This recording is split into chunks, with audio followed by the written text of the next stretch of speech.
Hello and welcome to my YouTube channels. आज के इस वीडियो में हम बात करने वाले हैं कि आप अगर इंट्राडे कर रहे हैं, स्विंग ट्रेड कर रहे हैं या फिर लॉन्ग टर्म के लिए कोई भी स्टॉक है वो परचेस या तो फिर यहाँ पे बाई कर रहे हैं तो आपको एसएल रखना चाहिए या नहीं रखना चाहिए, और रखना चाहिए तो कहाँ पे किस लेवल के ऊपर रखना चाहिए, ये पूरी डिटेल के साथ बता रहा हूँ। तो वीडियो अच्छा लगे तो लाइक ज़रूर कर दीजिएगा वीडियो को, जिससे कि मुझे भी थोड़ा आपकी तरफ से अच्छे लगे, और अगर नए हो तो चैनल को सब्सक्राइब जरूर कर दीजिएगा, जिससे कि स्टॉक मार्केट के रिलेटेड मैं अच्छी खासी इन्फॉर्मेशन इजी वे में बताऊंगा, जिससे कि आपको यहाँ पे ज़्यादा दिमाग ख़राब ना हो।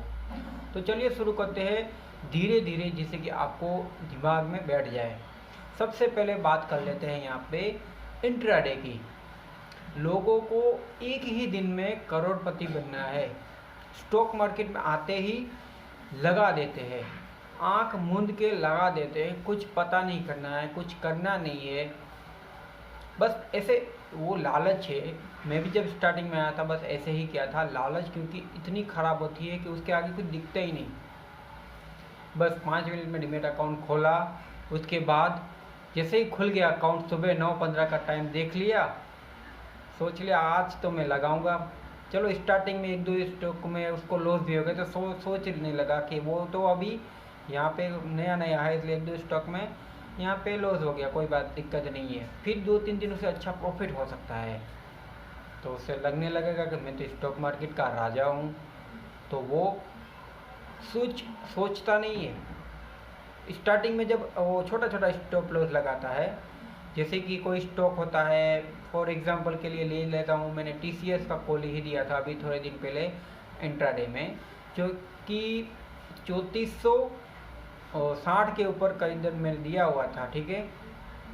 अब यहाँ पे मैंने स्टॉप लॉस लगा था, चलो छोटा स्टॉप लॉस था, मुझे इसके बारे में पता था। अगर न्यू बिगनर होते तो वो लोग क्या करते, कि यहाँ पे 20-25 रुपये का स्टॉप लॉस लगाते। अगर मार्केट की कंडीशन तब आईटी सेक्टर का वो स्टॉक अगर माइनस में चल रहा होता तो क्या होता, तो स्टॉप लॉस भी यहाँ पे स्टॉप लॉस जो होता है वो हिट होता, प्लस वो पोजीशन में वो इंट्राडे में फंस जाता, ट्रैप में आ जाता। उसको लगेगा कि अभी ये स्टॉप लॉस तो हिट होगा नहीं, अगर होने का जैसे स्टॉप लॉस के आजू बाजू होता है स्टॉक, तो वहाँ पे स्टॉप लॉस जो लगाया होता है उसको भी निकाल देते हैं, और फिर होता ये कि स्टॉक है वो नीचे गिरता रहता है, और ये है कि कंपाउंडिंग या तो फिर कुछ भी करता रहता है कि और शेयर बाय कर लेता है, जिससे कि एवरेज प्राइस जो होती है वो अलग अलग तरीके से यहाँ पे दिखने को मिले। और ज़्यादातर इंट्राडे में इतने प्रतिशत लोग हैं वो यहाँ पे लॉस करते हैं कि बात मत पूछो। जब मैं मार्केट में आया था तब 20 टाइम लीवरेज मिल रहा था, अभी सिर्फ 10 टाइम हो चुका है, यानी काफ़ी अच्छा नियम लगा है। सेबी ने थोड़ा सा यहाँ पे सुधार किया, जिससे कि यहाँ पे न्यू जो बिगनर होते हैं उसके लिए थोड़ा सा लालच कम होगा, स्टॉक ही नहीं ले पाएगा तो कहाँ से इतना लॉस हो सकता है।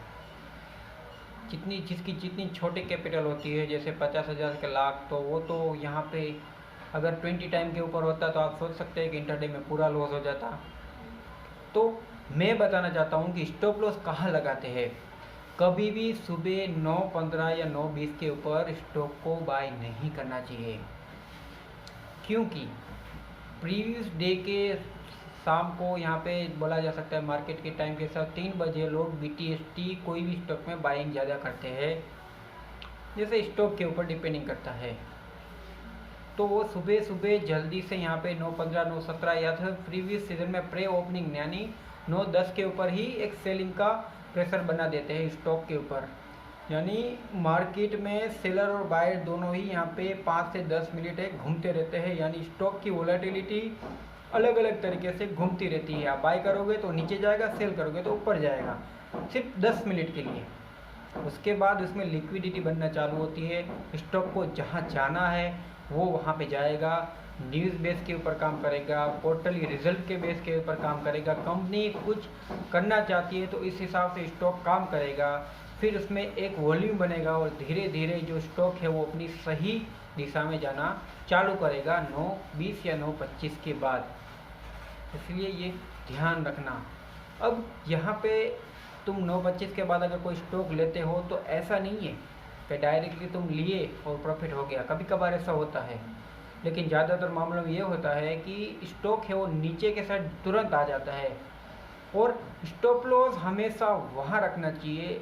फॉर एग्जांपल टीसीएस का, जैसे कि मैंने 3460 का कॉल लिया था, तो स्टॉप लॉस मैंने रखा हुआ था, मैंने स्टॉप कॉल लिया था 1 बजे और उसका जो चार्ट पैटर्न था वो यहाँ पे एक टाइप का सांप जैसा, आपने देखा होगा सांप कैसे चलता है उस तरीके से बना हुआ था। फॉर एग्जांपल इजी वे में बताता हूँ जिससे आपको याद रह जाए।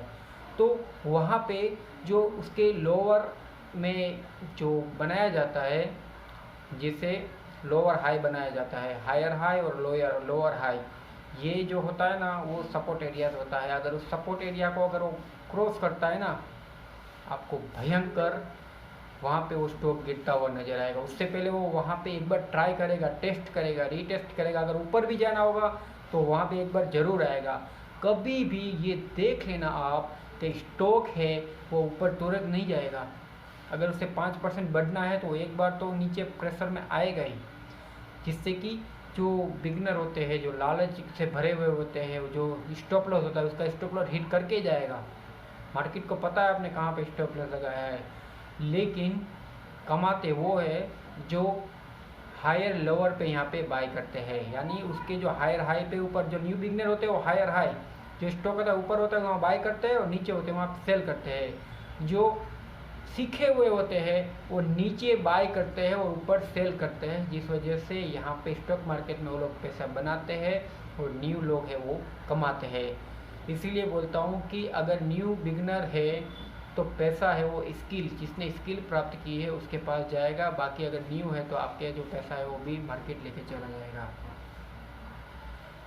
अब आपके मन में एक ख्याल होगा कि स्टॉप लॉस हिट क्यों होता है। तो भाई मार्केट है, कभी वोलेटिलिटी ज़्यादा हो गई तो स्टॉप लॉस हिट हो जाता है, कोई दिक्कत वाली बात नहीं। उससे क्या फ़र्क पड़ता है, आप जहाँ पे स्टॉप लॉस हिट हुआ बराबर, आपका स्टॉप लॉस देखे हिट नहीं हुआ। 80 का टारगेट दिया था, 78 तक गया। अगर आपको नहीं पता है तो मेरा टेलीग्राम चैनल है, नीचे मैं प्रूफ के साथ बोल रहा हूँ, आप वहाँ पे जाके एक बार देख लीजिएगा। टीसीएस इतना बड़ा स्टॉक, आप सोच सकते हैं उस दिन आईटी सेक्टर काफ़ी अच्छे फॉर्म में था। आईटी सेक्टर के कोई स्टॉक है 20% की सर्किट मारे हुए थे, जिस हिसाब से यहाँ पे टीसीएस का एक इंट्राडे कॉल लिया था। वैसे तो मार्केट बहुत गहरा यहाँ पे कुआं कहा जा सकता है, लेकिन अगर सीख गए धीरे धीरे, अगर आपको पानी भरना आ गया तो आप एक दिन कुआं भी खाली कर सकते हो, ये मेरा मानना है यार। अब यहाँ पे अगर स्टॉप लॉस हिट हो ही जाता, अगर न्यू बिगनर होते तो निकलते नहीं, वो सोच रहे होंगे तो इतना बड़ा स्टॉक है, थोड़ा और नीचे चलो ठीक है वापस अभी ऊपर चढ़ जाएगा, ऐसा सोचते रहते हैं 2 बजे तक, 2:30 बजे तक। फिर जब ज़्यादा स्टॉक लॉस देता है ना, जब 1500, 2000, 5000, तब सोचते हैं अब तो क्या निकालेंगे, 3 बजे शायद चढ़ जाए। 3 बजे तक भी नहीं निकलते। आखिरकार मार्केट का स्क्वायर ऑफ टाइम 350 के ऊपर वो ऑटोमेटिक स्क्वायर ऑफ होता है। मेरे को पता है क्योंकि मेरे साथ भी ऐसा बहुत बार हो चुका था पहले जब मैं यहाँ पे खेलता था। तो ऐसा नहीं करना चाहिए। ऐसे वीडियो बहुत लंबा हो जाएगा, लेकिन मैं सिर्फ आज के लिए इतना ही बताऊंगा। आने वाले नेक्स्ट भाग में स्विंग ट्रेड और लॉन्ग टर्म के लिए बताऊंगा। मिलते हैं नेक्स्ट वीडियो में। Thank you.